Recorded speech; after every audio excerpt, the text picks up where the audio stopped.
오늘부터 서머타임 시작되는데 예배 끝나고 오시는 분들이 있을까요? 오늘 이렇게 자리를 보니까 있으실 것 같은 생각이 듭니다. 지난주에 제가 광고도 못했고 해서 혹시 모르시는 분들이 있을 수 있겠네요. 조금 평상시보다 피곤하시더라도 은혜를 사모하면서 함께 말씀을 나누겠습니다. 여러분 미국에 사시면서 여행 여러 군데 이렇게 하시죠? 카리브해 혹시 가보셨나요? 캐리비안 만에 있는 여러 나라들이 있는데 요즘에 새로운 관광지로 아주 각광받고 있습니다. 쿠바, 또 도미니칸 공화국, 그리고 푸에르토리코 이런 것들이 모여 있는 그런 나라들인데 굉장히 아름답대요. 그리고 굉장히 평화롭고 바다도 좋고 아주 경치도 좋고 너무너무 좋다고 합니다. 저도 언젠간 한번 꼭 가보고 싶은데요. 오늘은 상상으로 먼저 우리가 그곳에 여행했다 한번 생각해보는 시간을 가졌으면 좋겠습니다. 여러 나라가 있지만 그 중에서 푸에르토리코 한번 여행한다 생각해 보실까요? 수도가 산후안이래요. 우리 교회가 산후안 거리에 있잖아요. 그러니까 이렇게 비교해 보시면서 여행을 떠나보겠습니다. 아주 아름다운 바닷가를 상상하시면 되겠고 아주 평화롭고 물속이 다 비치는 너무너무 예쁜 해변가를 상상해 보시고요.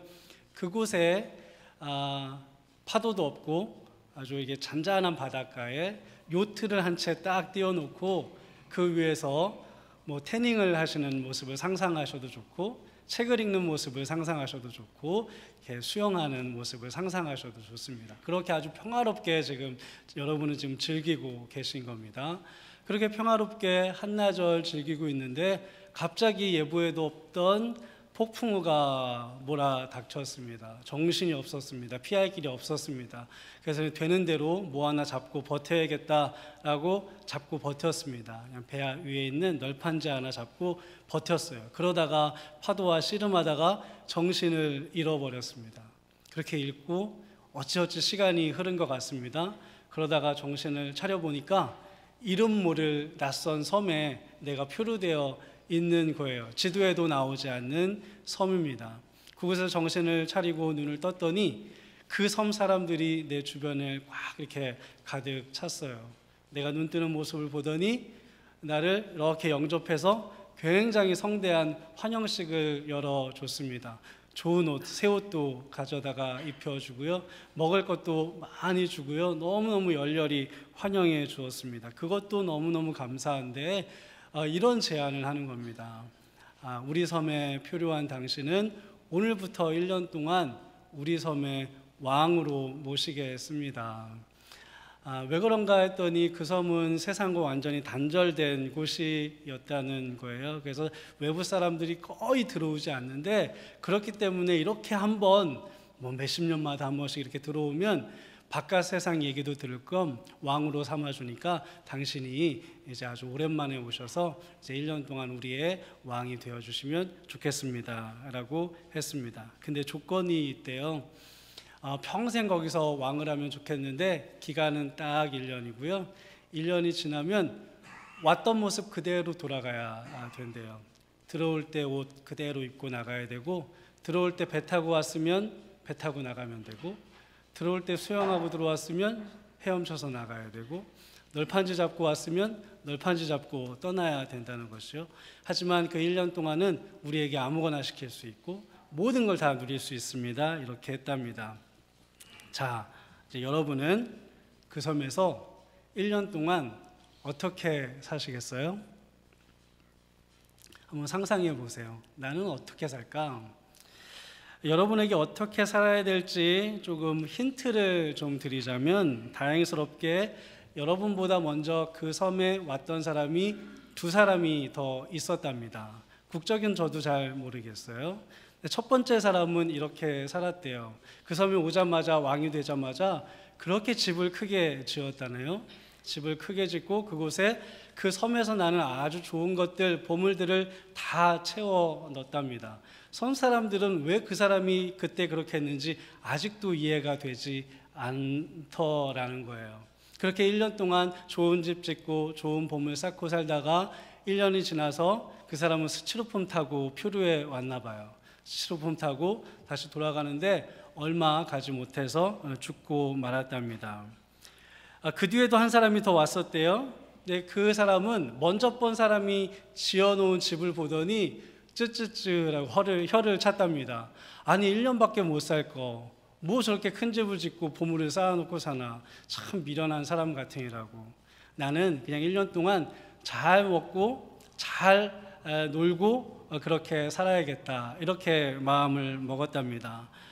잘 먹으니까 윤기는 좋아지고 피부색도 좋아졌는데 1년이 지난 다음에 조금 몸이 좀 비대해졌겠죠. 그 사람이 수용해서 들어왔었던 모양이에요. 그 모습 그대로 헤엄쳐서 나가다가 그 사람도 빠져 죽고 말았대요. 자, 이제 세 번째로 여러분 차례입니다. 여러분은 어떻게 사시겠습니까? 감이 안 잡히세요? 참 다행인 것은 그 섬 사람들이 여러분을 참 좋게 봤나 봐요. 그래서 좀 조언을 해주고 싶대요. 아주 좋은 힌트를 하나 주고 싶다는데, 그 섬의 동쪽에 멀지 않은 곳에, 아주 가까운 곳에 지금까지 사람이 아무도 살지 않는 무인도가 하나 있답니다. 그게 큰 힌트래요. 그러면 어떻게 사시겠습니까? 아직도 감이 잘 안 잡히세요? 그 섬에 사는 추장도 되게 답답한 모양이죠. 이렇게 이야기를 합니다. 나 같으면 우리 섬 사람들을 시켜서 1년 동안 저 섬의 우물을 파고, 저 섬에 집을 짓고, 저 섬에 밭을 갈고, 저 섬에 먹을 것을 가져다 놓고, 저 섬에 좋은 보물들을 가져다 놓겠소. 그리고 1년 뒤에 떠날 때가 되면 나는 저 섬으로 떠나겠소. 그러나 어떻게 할지는 전적으로 당신 결정이요. 한편의 영화 같은, 꾸며낸 동화 같은 이 이야기인데, 사실 이것이 우리의 인생인 것 같습니다. 우리는 스스로를 인생의 주인공이라고 살죠. 조연이라고 사는 사람은 없습니다. 다 자기 자신을 인생의 주인공이라고 생각합니다. 주인공이 되어서 이 작은 지구라는 섬에 한시적으로 살고 있습니다. 예약된 짧은 시간이 끝나면 우리는 왔던 모습 그대로 어딘가로 돌아가야 됩니다. 여러분도 그렇게 되실 터인데, 돌아갈 것을 잘 마련해 두셨나요? 우리말에 사람이 죽을 때 흔히 돌아간다라는 표현을 쓰잖아요. 근데 이것은 예수 믿는 사람들만 쓰는 신앙의 고백이 아니잖아요. 예수 믿는 사람도 그렇게 말하고 예수 믿지 않는 사람도 그렇게 말합니다. 죽으면 돌아간다, 이렇게 이야기를 하죠. 그러니까 예수를 믿든지 믿지 않든지 사람들은 이 세상이 결코 끝이 아니다라는 사실을 본능적으로, 무의식적으로 알고 있습니다.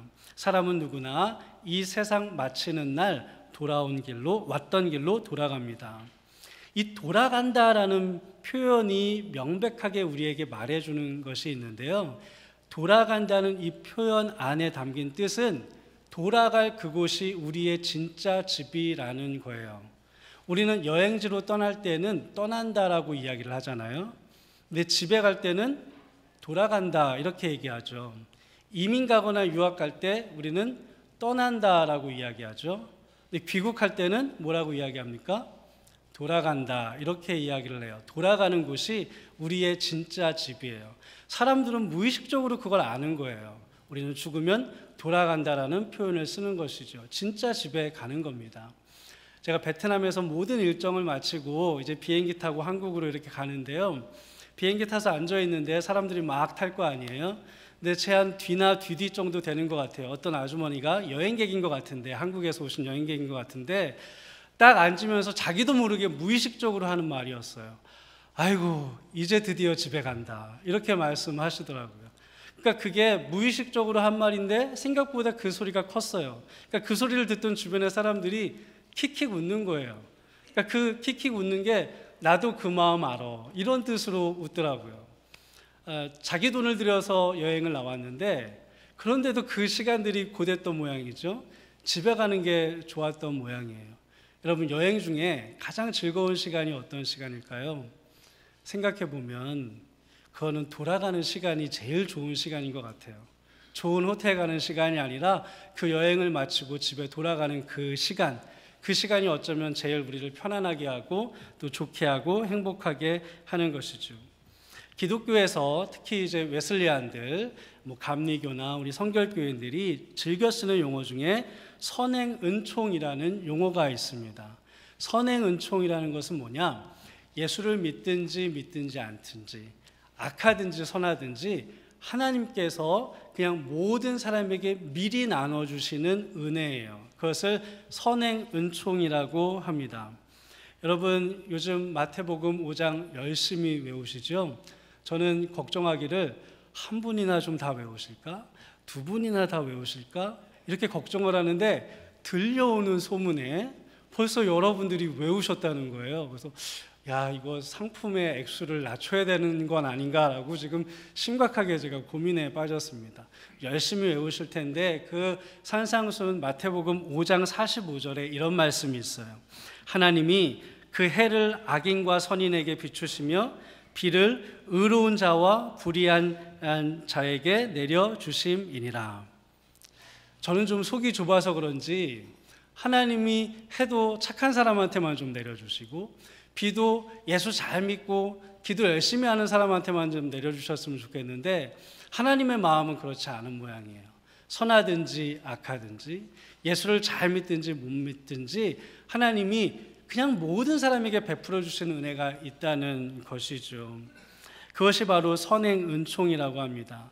선행은총으로 모든 사람에게는 자연으로부터 받는 은혜가 있고요, 또 모든 사람들은 영적인 세계에서 받는 은혜가 있습니다. 이 은총 때문에 모든 사람들은 성경을 읽는 사람이든 읽지 않는 사람이든 기도를 하는 사람이든 하지 않는 사람이든 모두 영적인 사고를 어느 정도 할 수 있게 돼요. 그 영적인 사고를 통해서 모든 사람들이 무의식 중에 본능적으로 아는 여러 가지 영적인 세계에 대한 사실이 있는데 그 중에 한 가지가 뭐냐면 바로 이거예요. 모든 사람은 돌아갈 곳이 있다는 거예요. 이 세상이 끝이 아니라는 것이죠. 이곳은 임시 거처라는 거예요. 때가 되면 반드시 돌아간다. 이것은 예수를 믿든지 믿지 않든지 다 아는 사실이에요. 그래서 예수 믿기 전에도 우리 민족은 죽는다는 것을 돌아간다라고 표현을 했던 것이죠. 자, 그렇다면 그리스도인과 비그리스도인 모두 이 땅이 끝이 아님을 알아요. 돌아갈 곳이 있음을 알아요. 그렇다면 이 점에 있어서 그리스도인 우리가 예수 믿지 않는 사람과 차이점이 있을까요? 당연히 있죠. 그럼 그 차이점이 뭔가? 그리스도인들은 돌아갈 목적지에 대한 아주 구체적인 비전과 소망을 가지고 있는 사람들이에요. 그게 바로 믿지 않는 자들과 우리의 차이예요. 앞에서 들은 작은 섬 이야기를 다시 한번 떠올려 보실까요? 첫 번째 사람도 두 번째 사람도 자기가 때가 되면 돌아갈 것이라는 사실을 분명히 알았어요. 그러나 그들이 몰랐던 것은 어디로 가야 되는가, 이것을 몰랐어요. 그렇기 때문에 그들의 삶의 기준은 뭐였냐면 지금 여기서라도 잘 먹고 잘 살자, 이게 그들의 삶의 기준이었고 그들은 그것 이상 다른 것을 생각할 수가 없었어요. 그러나 우리 그리스도인들은 우리가 살아야 될 영원한 거처를 아는 사람들이에요. 세상 사람들이 모르는 비밀스러운 장소를 알게 된 사람들이에요. 그곳에 대한 비전을 품고 사는 사람들입니다. 따라서 비록 우리는 여기에 살지만 우리의 삶의 궁극적인 기준은 뭐냐? 이 땅에서의 성공이 아니라 내 진짜 나라, 내 진짜 집에서의 성공이에요. 내 진짜 집에서의 풍요예요. 내 진짜 집에서 받는 면류관입니다. 이 임시 거처에서의 성공과 풍요가 아니에요. 물론 여기서도 풍요롭게 살고 여기서도 성공하고 살고 여기서도 기쁘게 살고 행복하게 살면 나쁠 게 없죠. 좋죠. 그러나 그게 우리의 궁극적인 삶의 목표가 아니니까, 그걸 표대로 삼고 살아가는 것이 아니니까, 그게 궁극적인 우리의 골이, 인생의 골이 아니니까 거기에 도달하지 못해도 실망할 필요가 없는 거예요. 저는 유학을 왔기 때문에 처음에 유학을 왔기 때문에 유학을 나오지 않는 사람보다 영적으로 아주 분명한 사실을 깨닫게 된 것이 하나가 있었어요. 그게 뭐냐면 임시 체류자의 신분으로 사는 것이 어떤 것인가를 저는 누구보다 현실적으로 아주 잘 알 수 있게 되었어요.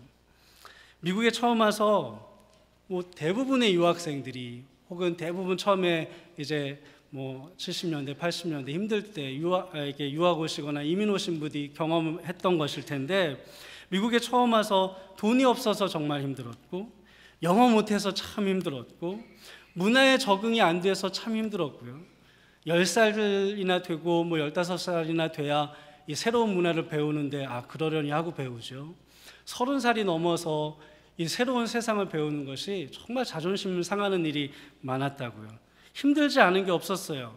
근데 생각해 보면요, 힘은 든데 그게 별로 내 인생에 절망적으로 여겨지지는 않았어요. 집이 초라하고요, 먹고 사는 거 초라하고요, 영어 못해서 무시당하고요, 이 사회를 몰라서 내가 정말로 바보같이 여겨지는 경우는 많았어요. 그러나 그게 저의 삶에 있어서 아주 큰 절망이 되지는 않았어요. 이유는 정말 간단했어요. 저는 애초에 이곳에 평생 살 시민권자로 온 것이 아니었기 때문이에요.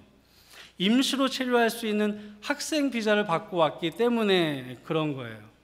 그러니까 저는 한국에서의 삶을 준비하기 위해서 이곳에 온 것이지 이곳에서 잘 살려고 온 사람이 아니었어요.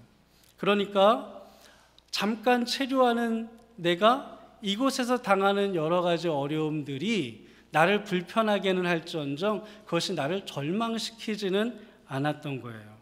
그러니까 저에게 미국은 한국에서의 삶을 준비하는 잠깐 머무는 장소였던 것이죠. 여기서 영주권을 받고 여기서 시민권을 받고 살아갔던 사람들과 당시에 저는 삶의 기준이라는 것이 완전히 달랐습니다. 그때의 모습을 생각해 보면 당시는 그것이 십자가를 지는 삶이었어요. 십자가를 지는 것 같은 삶이었어요. 하지만 그 십자가는 못 질 십자가가 아니라 질만한 십자가였어요. 이 정도면 질 수 있겠다 싶은 십자가였어요. 왜냐? 여기는 진짜 내 나라가 아니니까요.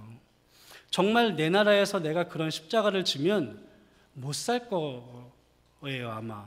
그러나 진짜 내 나라에서 더 가치 있게 살려고, 진짜 내 나라에서 더 유익하게 살려고 잠시 떠나온 임시로 체류하는 이곳에서 지는 십자가는 그것은 불편할지언정 힘들지언정 나를 절망시킬 수 없는 질만한 십자가였습니다. 그런 경험을 통해서 알게 된 것은 우리가 하늘나라의 시민권자로서 사는 것이 정말 무엇인가라는 것을 아주 깊이 알 수 있게 되었습니다. 오늘 바울의 말씀처럼 그리스도인이란 뭐냐? 그리스도인들은 하늘의 시민권을 갖고 사는 사람들이에요. 그게 그리스도인들이에요. 우리는 꼭 그걸 기억해야 돼요. 여러분, 그리스도인들은 그리스도인들만의 패스포드가 있어요. 그 패스포드의 발행국이 어디예요? 우리는 늘 그걸 기억해야 되는 거예요. 하나님 계신 하나님 나라예요. 하나님이 발행해 주신 거예요. 여행을 떠나고 나라를 옮겨 다닐 때마다 꼭 적어야 되는 몇 가지 것들이 있는데 그때마다 적어야 되는 것 중에 하나가 여권 발행국이 어딘가 꼭 적게 되어 있어요. 그때마다 인식하는 거예요. 나는 어느 나라 사람이구나. 우리 그리스도인들이 그래요. 우린 잠시 떠나서 여기 살지만 우리의 시민권은 하늘에 있어요. 우리의 패스포드는 하늘나라 거예요. 그래서 우리가 늘 펴보면서 우리의 조국, 우리의 나라가 어디인지 확인해야 돼요. 이 사실을 망각하면 우리는 미련하게 살게 됩니다. 1년짜리 섬에 살면서 집 크게 짓고 좋은 음식 먹는 것에만 정신이 팔렸던 첫 번째 사람, 두 번째 사람처럼 살게 되는 겁니다. 오늘 읽었던 우리 말씀 중에 19절 말씀 다시 한번 읽어봤으면 좋겠습니다. 우리 빌립보서 3장 19절 말씀 함께 읽겠습니다. 그들의 마침은 멸망이요 그들의 씨는 배요 그 영광은 그들의 부끄러움에 있고 땅의 일을 생각하는 자랑. 이 말씀이 곧 그 첫 번째 사람, 두 번째 사람에게 딱 들어맞는 말씀 아닙니까? 그들의 마침은 멸망이에요. 그들은 배를 하나님으로 삼고 살았어요. 땅의 일만 생각하고 살았어요. 이것이 하늘나라 시민임을 망각하면서 사는 사람들의 삶입니다. 고린도전서 1장 18절에서 바울은 이렇게 이야기를 해요. 처음에 반에 이렇게 나와 있어요. 십자가의 도가 멸망하는 자들에게는 미련한 것이요. 여기서 멸망하는 이라는 말은 미래형이에요. 멸망할 사람들이라는 거죠. 앞으로 멸망할 사람들, 돌아갈 거처가 없어서 멸망할 사람들에게 오늘 십자가의 도는 미련한 것이에요. 십자가의 말씀은, 십자가의 고난은, 십자가의 삶은 그들의 눈에는 그렇게 미련해 보이는 것일 수가 없어요. 그러니까 1년만이라도 잘 먹고 잘 살자, 이게 유일한 낙이 되는 것이죠.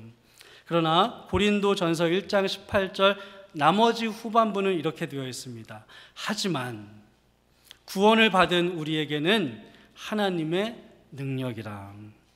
현재의 고난, 현재의 십자가, 현재의 그리스도의 복음을 구원을 받은 하나님 나라에서 영원히 살 우리에게는 하나님의 무한하신 능력이랍니다.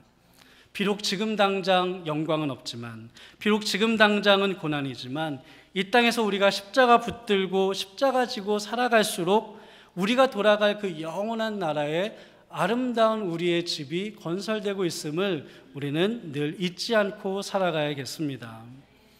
제가 앞에서 말씀드린 그 섬 이야기에서 저는 궁금한 것이 한 가지가 있어요.